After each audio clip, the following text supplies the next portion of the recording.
Thank you. All right. All right. All right. All right. I'll see. I've got it now. All right.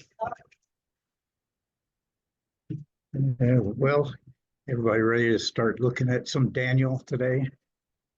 Let's take a look at the first chapter today, and actually, we'll look at the first chapter again next week too. Let's talk about that in a minute.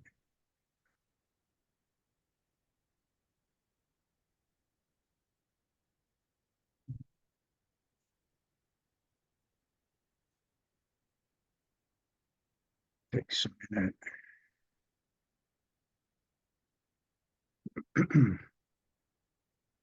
I think we're good, except for hiding that.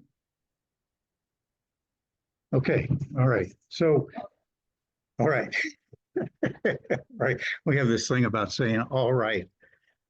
Anyway, what I was thinking, we'd look at chapter 1 today and kind of look at it in a way of identity, or who am I?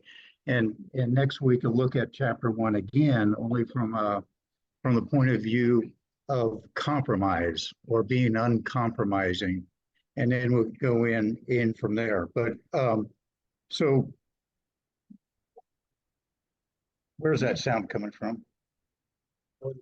Oh, okay. Okay. I was Trying to afraid. get it so I can watch the. Oh, I was screen, but- afraid it was mine. So,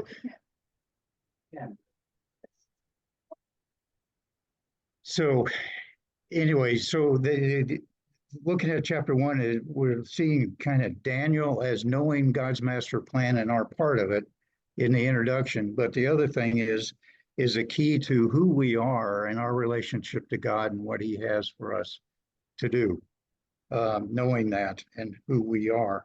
So we start out, we're in Babylon with Daniel, and they have been taken into exile there from Jerusalem.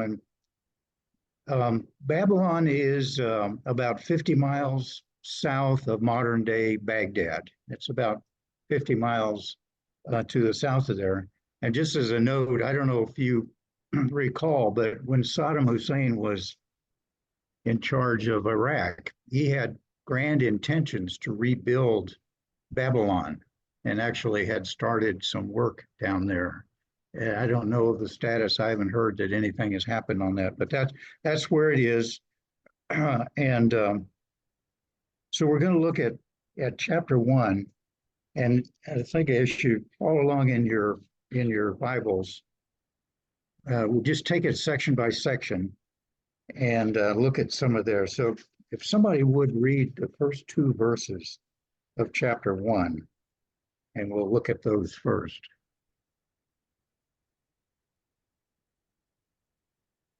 In the 3rd year of the reign of Jehoiakim, king of Judah, Nebuchadnezzar, king of Babylon, came to Jerusalem and besieged it. And the Lord gave Jehoiakim, king of Judah, into his hand, along with some of the vessels of the house of God. And he brought them to the land of Shinar, to the house of his God, and he brought the vessels into the treasury of his God. Okay, so it's saying that Nebuchadnezzar came and he besieged Jerusalem. This was in 597 BC, or in the 6th century BC. The prophets, Jeremiah had been prophesying to not rebel. Jehoiakim, the king of Judah, had rebelled and was resisting the forces of Babylon, and Jeremiah and other prophets as well were telling the king, no, if you want to live, go ahead and basically surrender. But the king refused, and there was a 30-month siege. So 2.5 years, the city was surrounded. So you can imagine the hardships going on inside the city with no food coming in and difficulties there. The city finally surrendered. During this time, then Jehoiakim died, and his son Jeconiah became king. And he and many of the prominent people in Jerusalem were then taken captive, among them Daniel and his friends. They were taken, as well as the temple was looted. And the Babylonians came in and they took the valuable articles out of the temple, and along with the parts of the royal family and the higher upper class of Jerusalem were taken into captivity. And this wasn't just like an adventure for these captives. You figure they're probably already in poor health, having just been part of a 2.5-year siege. So they're probably pretty puny. The Babylonians probably weren't giving them the best of care. They might not even have had clothes on. They might have been marching them barefoot and naked for 500 and some miles to Babylon. So it was a difficult time. So we have these captives that were taken into Babylon, like Daniel, had gone through a lot. They've lost everything. They've lost parts of their family. They've lost anything they owned, maybe even the clothes on their back. I mean, they're coming into Babylon with basically nothing. And in some cases, not even their own health. And it says they've taken these treasures into Belshazzar, or not Belshazzar, and Nebuchadnezzar took them into the temple of his god. His god was a god called Marduk. Marduk, and looking him up, is connected with the underworld. There's some involvement in worshiping the planet Jupiter. The other thing he's noted for is causing sickness and death and storms. So I mean, that's a great God, you know. So anyway, that's what this guy. And Nebuchadnezzar had just built a temple to this god Marduk. He's associated with a name of a thing called Mushuzu. It's a dragon-like creature that's in Mesopotamian mythology. So I mean, this is quite a thing. So all these things are taken into this temple to this Marduk. So this is the first exile. There were at least 2 other exiles later, because 10 years later, well, when Nebuchadnezzar left, he put Zedekiah in as a puppet king to run things while Nebuchadnezzar goes back to Babylon. And Zedekiah got a wild hair and decided he was going to revolt.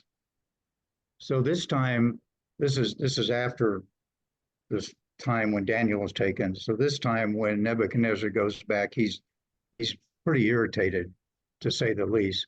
This time, he not only takes people and takes the stuff out of the temple, he destroys the city and burns the temple, and mass slaughter and all. I mean, you guys, I gave you a chance. You follow the king I left and just obey me and pay your taxes, but you wouldn't do that. So now I'm coming back. So all this is what had happened.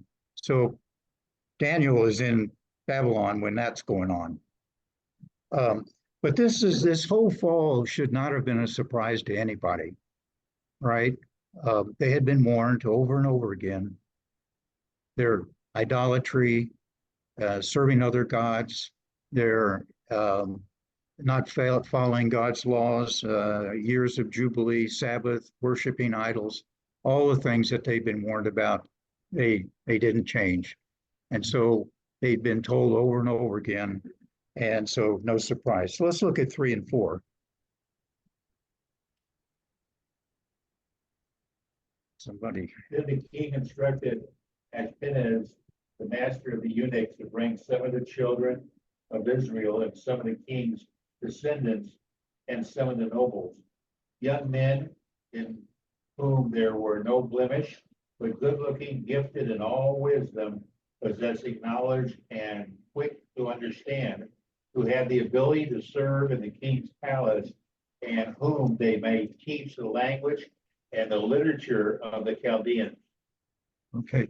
When it says Chaldeans, that's really the same as Babylonians. Sometimes the word Chaldean um, gives you more of an idea of astrologers, ones that study the stars and wisdom people. But Babylonian, Chaldean, you could use that either way. So Nebuchadnezzar decides that he wants to bring back the best and the brightest. He wants young, good-looking, smart, many of them out of the royal family, like Daniel and his four friends. According to the historian Josephus, they were members of Zedekiah's royal family. So members of the upper class, and bring them back, and the whole goal is to turn them into Babylonians. Is teach them our literature, teach them how to speak the language, how to wear the clothes, all of the history, all the laws. Basically, take these young people and turn them into Babylonians. Daniel is put under the care of the chief of the officials. Some of your translations will chief of the eunuchs. The members of the king's court frequently in those days were in fact eunuchs. They were emasculated men who were put in charge of the king's harem and the king's affairs in the palace. And so Daniel was, one in charge of him was the chief of those eunuchs. Let's go to 5 through 7.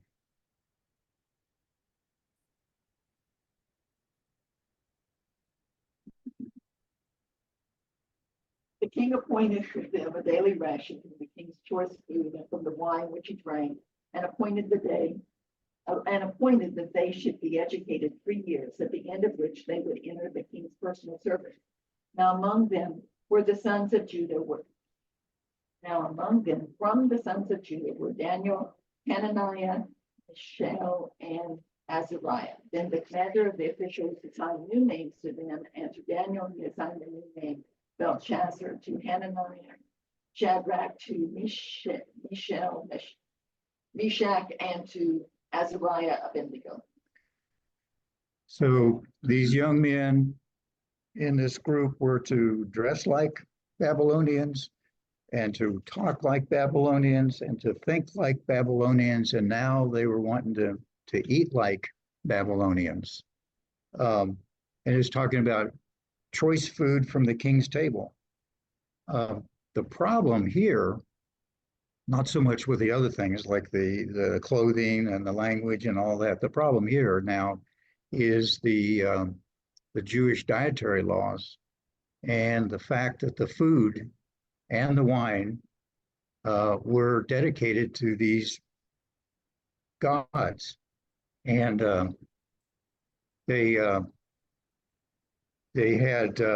in order to, if they would eat that food or drink that wine, they would be breaking God's laws. So anyway, well, the language, by the way, that language of the Babylonian was called Akkadian, and it was written in called cuneiform script. And what they would do is they take soft pieces of clay and put them in flat, and they have like a wedge-like thing that they would push into the soft clay in different ways to create the letters and the words. So this was the language and the writing that Daniel was learning. So their names all have meanings. The original Hebrew names had meanings, like Daniel.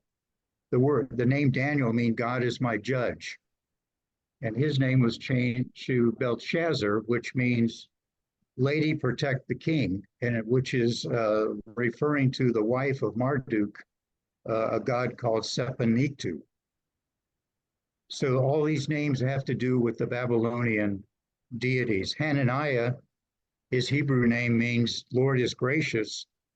His Babylonian name Shadrach means I am fearful of God. God, little g, God. And Mishael, his Hebrew name meant who is like God. And his Babylonian name, Meshach, means I'm a little account. This is kind of a funny, I'm of little account. I mean, I'm not important, I guess. Azariah means in Hebrew, the Lord has helped me, and his Babylonian name, Abednego, is the servant of God Nebo. So he was a servant of the God. So all the names have to do with Babylonian names. Let's look at the next 8 through 13.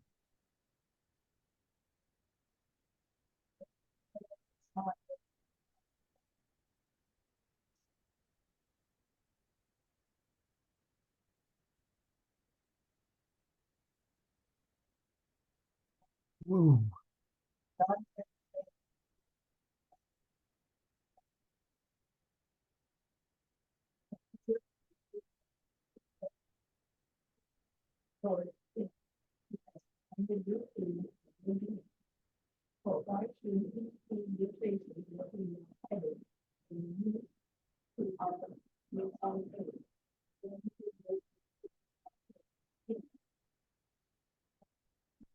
Through 13.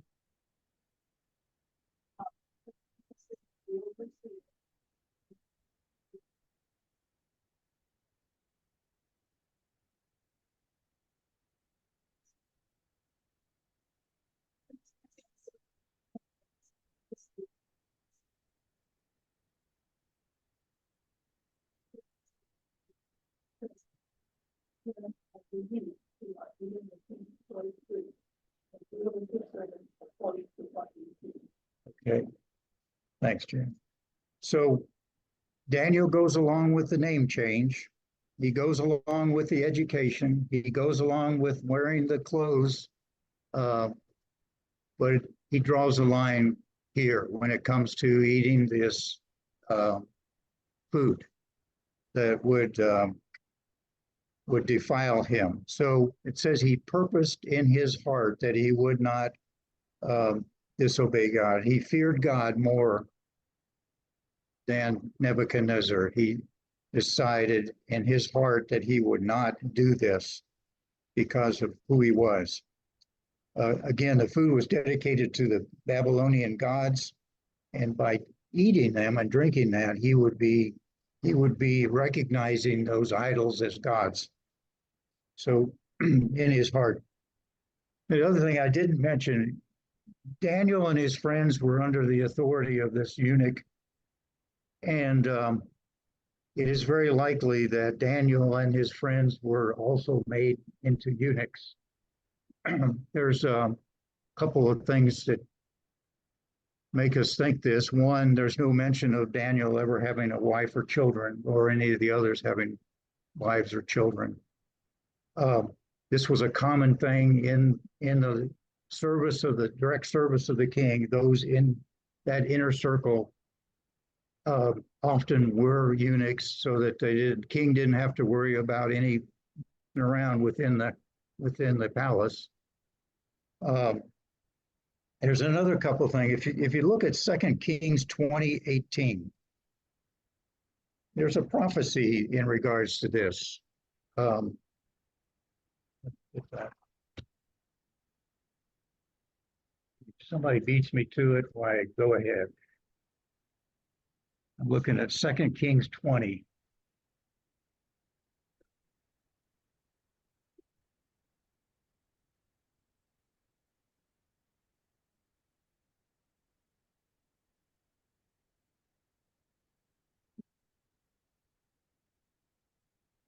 So we see that the prophet actually had told the king, Hezekiah, some of your royal family is going to be taken into Babylon, and they're going to be made into eunuchs. So it's something I hadn't really thought about before, but it is probably likely that Daniel and his friends were that. There's another scripture. Look at Matthew 19:12, which is just kind of while we're talking about eunuchs. I think I got it here. Matthew 19:12. For there are eunuchs who were born thus from their mother's womb, and there are eunuchs who were made eunuchs by men, and there are eunuchs who have made themselves eunuchs for the kingdom of heaven's sake. He who is able to accept it, let him accept it. This is some of Jesus' teaching on celibacy. But it's interesting on that. But that's kind of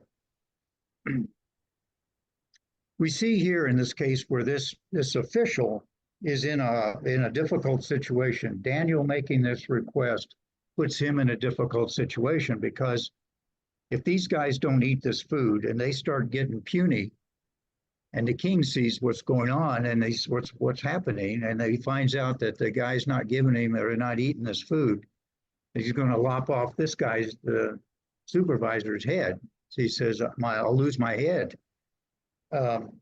So we see how Daniel, the wisdom of Daniel, and he promotes a compromise, a suggestion. Hey, give us a try. Let us try it for 10 days, see how it works out. And the chief of the eunuchs says, okay, look, I'll give you 10 days. Let's see what it looks like after 10 days. And we'll see.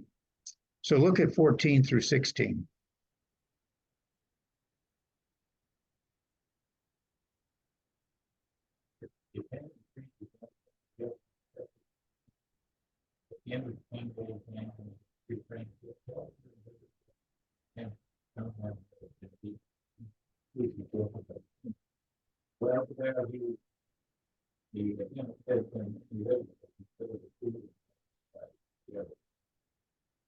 Okay. So this is probably miraculous. This is probably a miracle. This is not good dietary advice. Not something we should say, oh, this is a diet, like the Mediterranean diet. Let's do the Daniel diet. I don't think so. This was probably God's hand in this, and they looked better after 10 days. And I'm thinking that the chief eunuch was probably happy because he's getting all the extra food. So anyway, let's look at verse 17. As for these 4 youths, God gave them learning and skills in all literature and wisdom, and Daniel had understanding in all visions and dreams. So I was thinking of Moses. Moses was raised in the house of Pharaoh, learned the Egyptian ways, learned the Egyptian language and all that. Daniel is kind of the same way here, but we see Daniel's faithfulness in this situation. He is he's made wise. He's given this knowledge and understand even visions and dreams. So let's look at the last 3 verses or 4 verses here. If we can get that.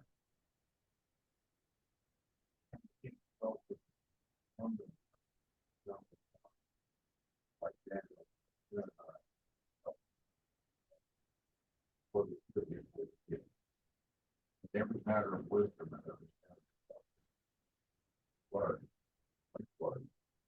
Found them 10 times better than all of it. All.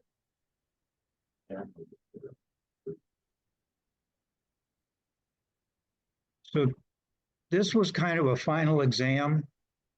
The consequences were not, if they didn't pass this exam, the consequences were, fail the course and you go take it again next year. You fail the exam, you get your head cut off. So no pressure here. But Daniel and the friends did pass the test. They did so well. They were 10 times better than anybody else. I've read where there is some significance that people say it's that 10 times. But anyway, they were so much better than everybody else.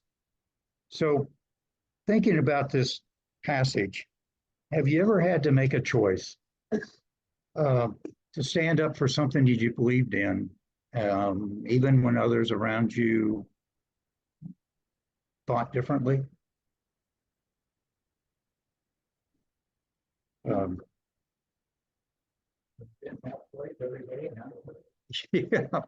Yeah, it's everywhere, isn't it?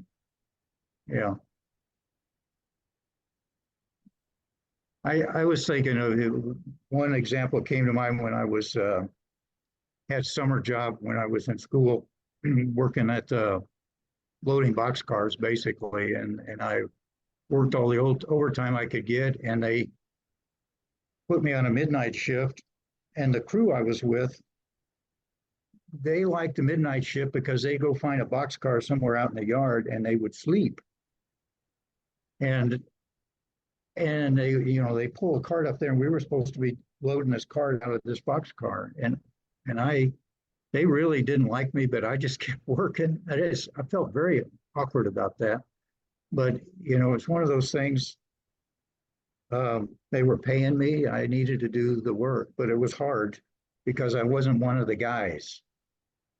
But you probably think all situations like that where you had to stand up for a moral position that you have, and everybody else is going one way, and you decide to go home. So how do we live in a culture like that? Like when it doesn't honor God, a culture doesn't honor God, and how can we still be salt and light?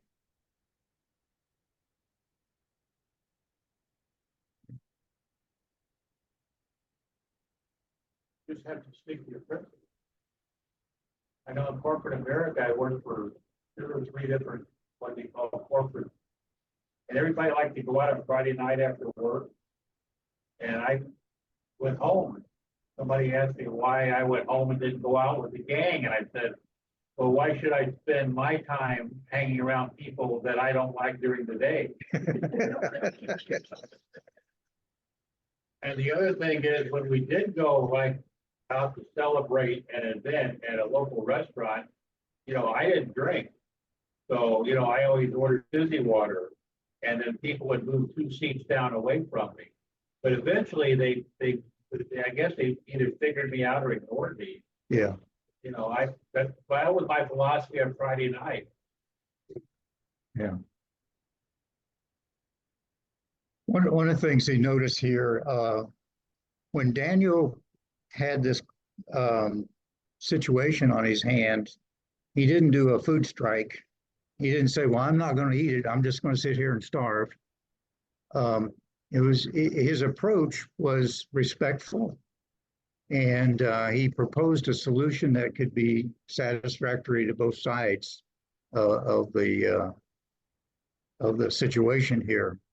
So the question is, can we, in some situations, figure out with God's wisdom ways to pull a Daniel, if you will, and resolve a situation in a way that we can maintain our integrity without over antagonizing? I guess that would be a goal to have. So the last question I had is, who do you think Daniel was? Who did you think he thought he was? What's foremost in his mind, do you think? He never lost his identity. He was a servant of the Most High. Exactly. Yeah. So, and he didn't forget that. So I wanted to show. I found a series again from Ozark Christian, and Shane Wood looks like a hippie. Actually, he calls himself a hippie. Anyway, he talks about this first section here. So let's listen to him, and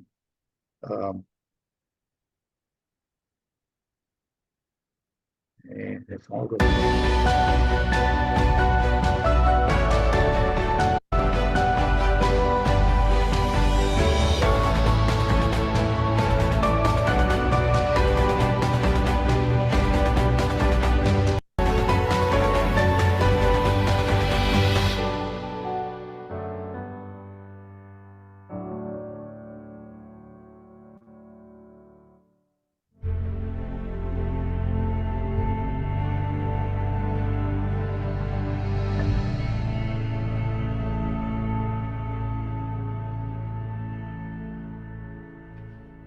You all hear that okay?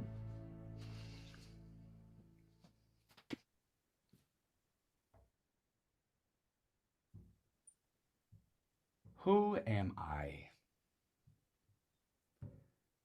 You know, Stuart Briscoe once said, the more you tell someone who they are, the less you have to tell them what to do. Because you see, identity leads to action. Your action flows from who you are, and every identity comes with a mission. What's really fascinating is that oftentimes people struggle even defining the word I. We don't know who we are, but we become obsessed over the word I, the very thing that we cannot capture. I mean, have you ever looked around at our society and asked the question, why are we obsessed with the letter I? We have iPhones and iPads and iPods, and there's even, I believe it or not, there is even I worship. Like, we have eyes everywhere. And one of the things you can always tell is whenever a person or a society is in exile, they're not only obsessed with the letter I, but they can't even define that very letter because they don't know who they are. And in this confusion, in this chaos, people continue to try on different identities. Maybe I am this, and maybe I am that, and maybe I can be. The bottom line is we don't know who we are. And I would love to say that the church was exempt from this. I would love to say, but we're just talking about non-Christians there, because in the church, we can answer this question. In the church, we know who we are. But let's be honest, friends. Even in the church, we struggle. You know, I noticed this around 20 years ago. I mean, we've had this issue for quite some time.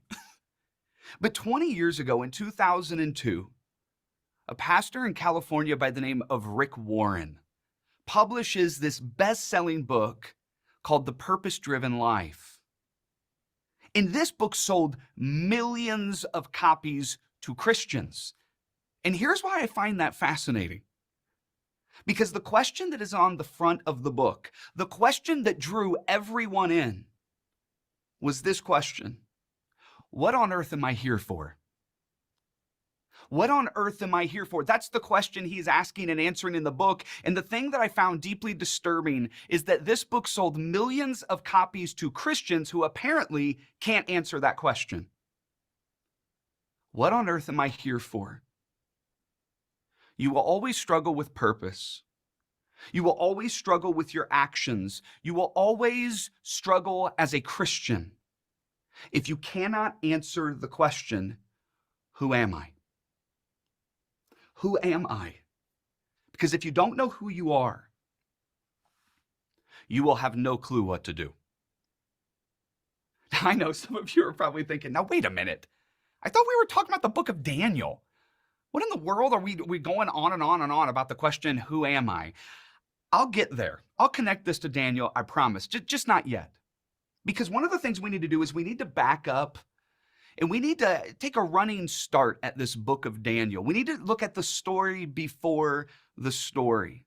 And sure, there are a lot of different events that went on, but there is an event that went on that oftentimes we don't associate with identity, but it was centered on it. Because what the Exodus was all about was the identity of God's people. The identity of this group of people that was caught under the oppression of the Egyptians, that was caught in this bondage. And for 400 years, they cried out, who are we? God, have you forgotten your covenant with Joseph? Have you forgotten your covenant with Abraham? Have you forgotten us? And without you, who are we? And one of the things that is fascinating is the only way you can answer this question, who am I, is if you're able to answer the question that Moses asked to God at the burning bush. You remember the story. Moses, he was born an Israelite. He was born a Hebrew. But there was an edict that was put out that all the babies were going to be executed. And so Moses' mother puts him in the Nile in a basket, and he floats into the very heart of Pharaoh's home, the very heart of Egypt. And Moses grows up royalty until one day he ends up intervening with an Egyptian that is beating this Hebrew, and he kills the Egyptian. And the next day, he sees two Hebrews, they're arguing, and he goes up to try to intervene. And one of them looks at him and says, "Aren't you that murderer?" And so what does Moses do? Well, he does what a lot of us do whenever we're caught red-handed. He runs. He runs into the wilderness. He runs into the desert. And for 40 years, he is running from his past. He is running from his present. He's running from his identity as a child of God. And then one day, whenever Moses is out there in the desert, he comes across a burning bush. Now, in the desert, things burn up, so he wasn't shocked. But one of the things that bothered him is that it kept burning and burning, but it would not actually burn up all the way. So he goes over to investigate when all of a sudden a voice from inside of the bush begins to speak. Moses realizes, I'm on holy ground, but then it gets even weirder for him. Because the voice inside of the bush says, "Moses, I have a mission for you. I want you to go back to Egypt and set my people free." And Moses has this weird moment where he's like, are you sure you got the right guy? And God's like, I'm God. I'm perfect. I don't make mistakes like that. And he's like, well, maybe it was somebody else wandering in the desert. I'm like, that's not likely because there's not a whole lot of people out here. And finally, God goes, no, listen, I've chosen you. I want you to go set my people free. And then Moses asks this question. He asks this piercing question in Exodus chapter 3, verse 13. Moses said to God, "Suppose I go to the Israelites and I say to them, 'The God of your fathers has sent me to you.' And they ask me, 'What is his name?' What am I supposed to say? The burning bush guy? I don't even know your name." See, Moses was tapping into something that's very important for us to get here at the very first session of this series on Daniel. You will never be able to answer the question of who am I if you cannot answer the question, who is God? And as the plagues start to fall, and as the Red Sea splits and the people of God walk through, it's easy to forget that what the Exodus is all about is about identity. About claiming this group of people and crafting them into the people of God. For when they go out into the wilderness, they also receive the 10 Commandments. And in Exodus chapter 20, verse 2, this is how the first commandment begins. "I am the Lord your God, who brought you out of Egypt, who brought you out of the land of slavery." You see, even at the beginning of the 10 Commandments, God says, you need to know who I am. Why? Because the answer to the question of who is God gives us the ability to answer the question, who am I? Now, let's talk about how this connects to Daniel. And I know some of you are probably thinking, finally, hippie, we're like 8 minutes into this. Yeah, let's move to the book of Daniel. But in order to understand how this connects to the book of Daniel, you need to understand that we are nowhere near the Exodus any longer when we come to Daniel chapter 1, verse 1. A lot has happened between then. You've had the monarchy, the kingdom established. David reigns. He is now gone. Solomon is gone. And in Daniel chapter 1, verse 1, we find ourselves in a different land. We find ourselves in exile. And if exile is about anything, exile is about the loss of identity, not the finding of it. Listen to Daniel chapter 1, verse 1, how this book begins. In the 3rd year of the reign of Jehoiakim, king of Judah, Nebuchadnezzar, king of Babylon, came to Jerusalem and besieged it. He destroyed it. Verse 2, and the Lord delivered Jehoiakim, king of Judah, into his hand, along with some of the articles from the temple of God. And these articles from the temple he carried off to the temple of his God in Babylonia, into the temple of Marduk. And he put them in the treasure house of his God. If you don't read those first two verses with the strain of a heart, with a voice on the verge of tears, you're not understanding how the book of Daniel begins. You're not understanding the importance of the exile. You're not understanding what all 12 of these chapters are trying to do. For if Daniel is about anything, the book of Daniel is about identity. It is about identity that has been lost. For the Exodus has now transformed into the exile, and the exile is the Exodus in reverse. For everything they received in the Exodus, the promised land, everything that they acquired in the Exodus, the law, the temple, sacrifices, atonement, identity as people of God, is now being challenged, is now being confused, is now being thrown into such incredible upheaval that even when they tell the story, they begin to weep. You know, Psalm 137 is a really fascinating psalm because it was written during the time of Daniel. It was written in exile. And it is a song filled with anguish. For it says that we are on the banks of Babylon, and they are crying out to us, "Sing us one of your songs, O Israel." And the psalmist says, "But how can we sing when we are no longer in the land of our God?" The exile is the Exodus in reverse. And here at the beginning of this 11-session series, here at the beginning of the 12 chapters of the book of Daniel, we need to make sure that we do not get confused, because I tell you what, some of the images in this book get wild. Once we get to chapters 7 through 12, we're going to see beasts coming out of the sea.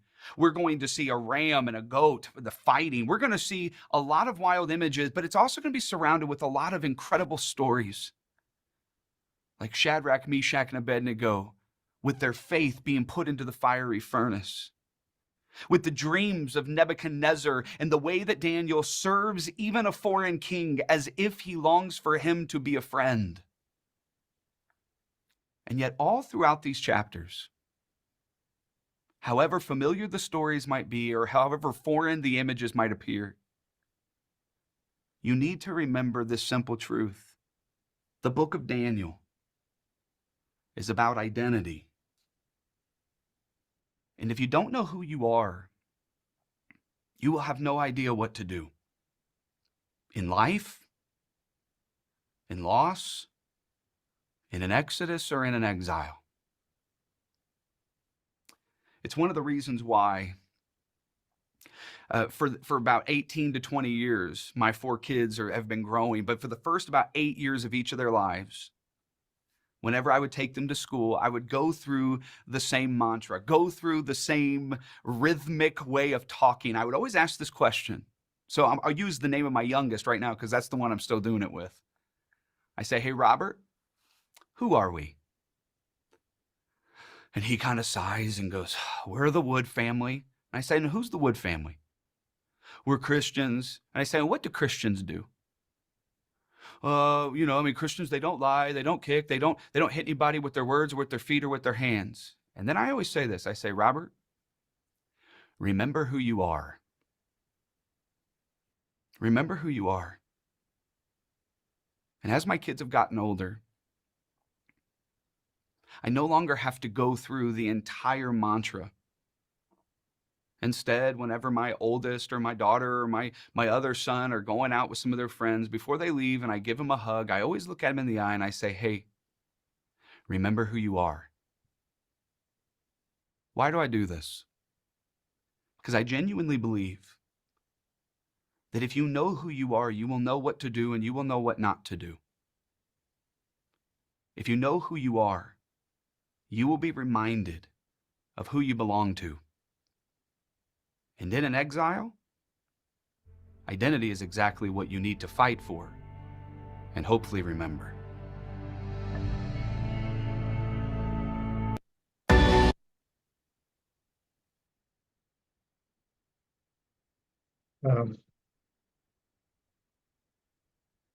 There you go. So what do you think of that idea? If you know who you are, you'll know what to do. Or I put it differently, or the more you tell somebody who they are, the less you have to tell them what to do. You really know who you are, but you know, stick your neck out, get it chopped off. Yeah. Yeah. Today,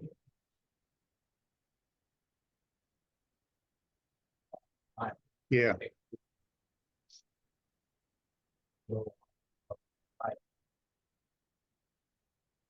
So are there, this question I thought about, are there some times or some places where you feel like you're in exile?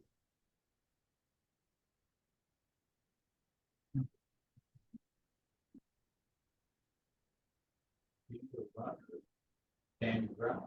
Yeah. I was thinking about when we're home, I've got a certain routine. I'm a very routine. I'm, I got my things I need to do and time to do them, and my list of things to do, and I know exactly when we're traveling, it's harder, isn't it? I feel like it's harder to maintain those identity things. I knew you'd think that funny. Identity. Daniel is always known as Daniel, his Hebrew name. But these three friends, by and large, are always known by their Babylonian names. Yeah. How did they lose their identity? Is it easier to say Shadrach, Meshach, and Abednego? Abednego, yeah. Or is it easier to say their Hebrew name? I find that intriguing. Yeah, I was reading about that. It's interesting you bring it up, Terry, because Daniel being the author of the book, a lot of times when he's referring to those other guys, he is using the names as in a dialogue from Nebuchadnezzar or somebody else. So he uses the Babylonian name because in the context, the Babylonians would be using that name. The commentator I read on that is that we probably shouldn't read more into the fact that he uses the Babylonian names in the book, not because they have lost their identity as Hebrews, but just in the context where they're, and also because it makes it better musical. I mean, it is, everybody knows Shadrach, Meshach, and Abednego, and I mean, that story and the way it was written. But anyway, I think you maybe get that idea that maybe they lost their identity, but some of the commentators says no, it doesn't. We shouldn't read that into it. So who knows? Well, so the question is, who are you? And that's the question for us, and we'll look at that more. And I picked Daniel purpose in his heart that he would not defile himself. Remember who you are. So next week, again, we'll look at Daniel 1, but in Daniel 1, I want to look at it in terms of being uncompromising and what impact compromise has. And then we'll go to 2. I got questions. I can hear anybody out there. Let me close. Heavenly Father, Lord, thank you for this morning. Lord, thank you for your word and helping us to better understand. Lord, lead us and guide us into better understanding and application, Lord. We come away knowing more of who we are and what we should do. Just be with us as we go, be with the worship service now, and we just pray in Jesus' name. Amen. Right. All right. Guys, Jack, Dave, Fran, you guys, see y'all later. Onward and upward.